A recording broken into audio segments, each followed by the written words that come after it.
Paham, Pak. Sudah terlihat belum? Udah, Pak. Nah, yuk. Sip ya.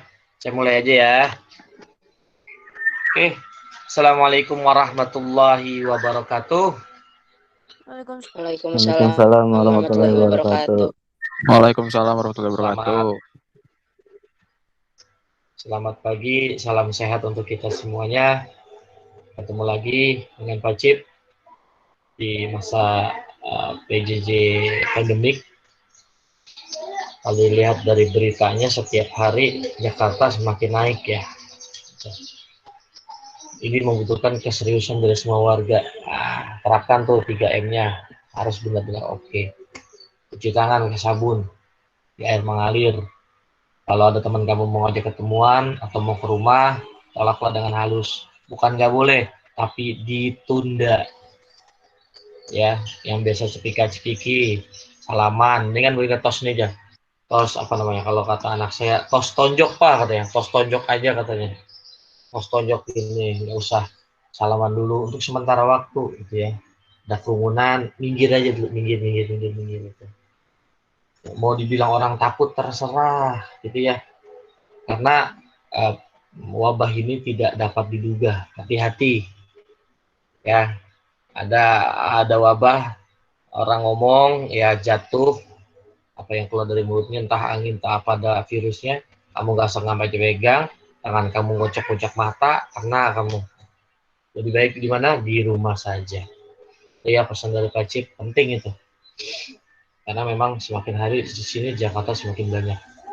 Oke, kepada seluruh kelas 12 IPS 1 kita perhatikan pertemuan sebelumnya kita sudah membahas tentang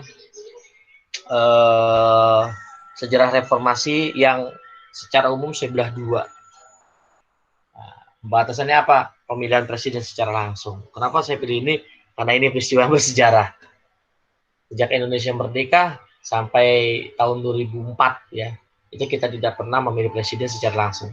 Kita melalui perwakilan, itu MPR.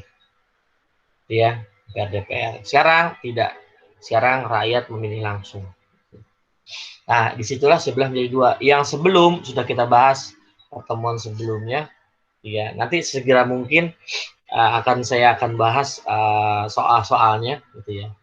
Di kelas lain ada yang setelah saya bahas soal-soal atau jawaban dari teman kamu itu sama satu kelompok, kemudian hubungi saya, Pak, saya mau apa namanya, bukan informasi, merevisi Pak tugasnya, silakan. Pak, saya ada yang salah Pak, saya mau revisi Pak, silakan. Masih ada waktu untuk memperbaiki gitu ya. Kalau semester ganjil, sebelum saya pakai media ini mungkin agak lama gitu. Kalau sekarang setiap seminggu sekali saya beritahu salah-salahnya gitu. Nanti soal penilaiannya Pak Cip aja yang nilai. Kamu mungkin tahu yang salah mana, yang benar mana, sehingga kamu bisa melakukan tindakan yang baik untuk memperoleh hasil yang baik pula, yaitu dengan direvisi. Tahap yang kedua ini atau sejarah yang kedua ini tentang reformasi pembentang dari tahun 2004 sampai tahun 2020. Ada dua presiden. Di file saya sebutnya adalah sekira sejarah reformasi dua presiden. Tiga presiden sudah selesai, ya, ada Habibie, ada Gus Dur, ada Mega, yang sekarang membentang dari tahun 2004 sampai dengan 2020, sekitar 16 tahunan lah. 16 tahun masuk ke 17 tahun, kita cuma punya dua presiden, karena dua presiden tersebut menjabat selama 10 tahun alias 2 periode, menjalankan apa yang sudah digagas awalnya oleh Presiden Habibie. Mari kita lihat, yang pertama adalah SBY. SBY ini singkatan ya, Susilo Bambang Yudhoyono. Beliau adalah anggota ABRI, dulunya ya, lebih terkenal dengan Bambang Yudhoyono, Susilonya tidak dipakai gitu. Kemudian dari tahun 99 dia sudah masuk ke dalam kabinetnya pemerintahan ketika itu. Kemudian terus dipakai sampai kemudian tahun 2003 itu dia keluar dari kabinet Megawati karena ada satu konflik. Itu tidak perlu saya jelaskan sini, kamu cari di sumber-sumber yang lain nanti buat pembahasan ini. SBY adalah presiden bersejarah karena dia masuk menjadi presiden dengan pilihan rakyat langsung. Jadi dipilih ketika pertama itu dua putaran, dia memenangkan lawan tiga kontestan dengan dia jadi 4, ya. Dan dia pilih. Ketika itu agak menarik emang. Menariknya reformasi itu mengalahkan, meminggirkan, menghilangkan orang militer dengan difungsi ABRI. Tapi kemudian ternyata presiden yang pilih adalah mantan dari tentara.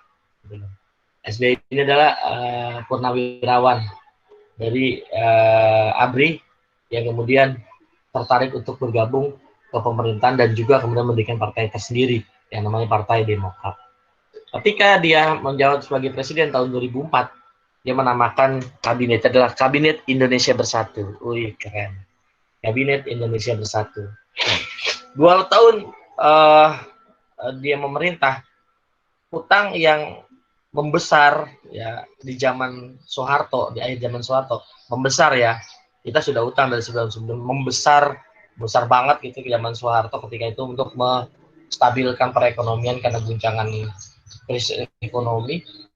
Itu lunas di zaman SBY. Ingat ya, hutang IMF, bukan hutang luar negeri.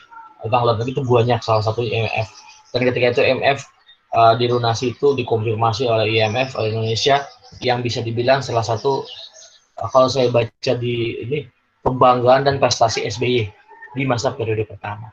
Dan jangan lupa SBY ketika memimpin persis seperti sekarang ini, hari ini kita lihat 4 minggu belakangan ada peristiwa bencana alam, bencana kecelakaan karena manusia, pesawat terbang.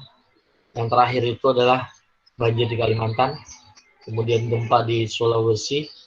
Yang terbaru, yang terkini belum mendapat kabar yang seperti yang kemarin, gunung meletus ya di Jawa. Kemudian yang sebelumnya itu banyak ada ulama meninggal dunia, kemudian pesawat dan sebagainya. Dalam beberapa tulisan SBY disebut adalah presiden yang dihadapkan awal pemerintahannya dengan bencana alam. Ada tsunami tahun 2004, itu peristiwa yang mendunia. Gempa Jogja itu siang hari itu tahun 2006 setengah 12 siang, itu luar biasa. Dan tahun 2007 ada banjir Jakarta yang luar biasa, itu luar biasa banjirnya sampai dunia juga menyorot gitu ya. Tahun 2005 di bidang pendidikan ada itu lahir namanya BOS ya, dana BOS, itu bantuan operasional sekolah yang tujuannya mengharapkan sekolah itu gratis dengan bantuan tersebut, tapi tidak berjalan karena banyak sekolah yang belum gratis, termasuk sekolah negeri. Kemudian ada asuransi, Askeskin, asuransi kesehatan rakyat miskin. Ini sudah digagas, sudah dijalankan oleh SBY, tapi terbatas tentu seperti sekarang. Kalau sekarang kan BPJS semuanya punya. Kira-kira begitu. Yang 2007, ini salah satu kelebihan dari pemerintahan SBY adalah komunikasi pribadi dan komunikasi massa. Ketika itu kamu jangan bayangkan ada Line, ada Twitter, belum. Ya cuma SMS aja yang diutamakan.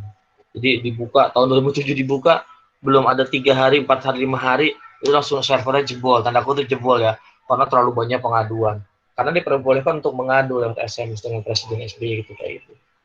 Salah satu kesudahan SBY ya itu dah nyanyi, ya memerintah sebagai politikus negarawan, plus juga dia suka nyanyi. Dia kalau dia cerita kalau sedang perang dulu ya, perang di timur atau di daerah mana, untuk menghilangkan stresnya itu tentara termasuk SBY ya dia nyanyi. Nah menariknya dia menelurkan album pertama itu di tahun 2007.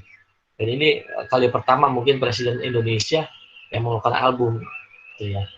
Presiden pertama perempuan ada di Indonesia. Yang album ini juga ada, yang pandai berbahasa ada, yang fisiknya tidak sempurna juga ada, dan sebagainya, lengkap Indonesia. Ini bukan rasis ya, tapi ini adalah sebuah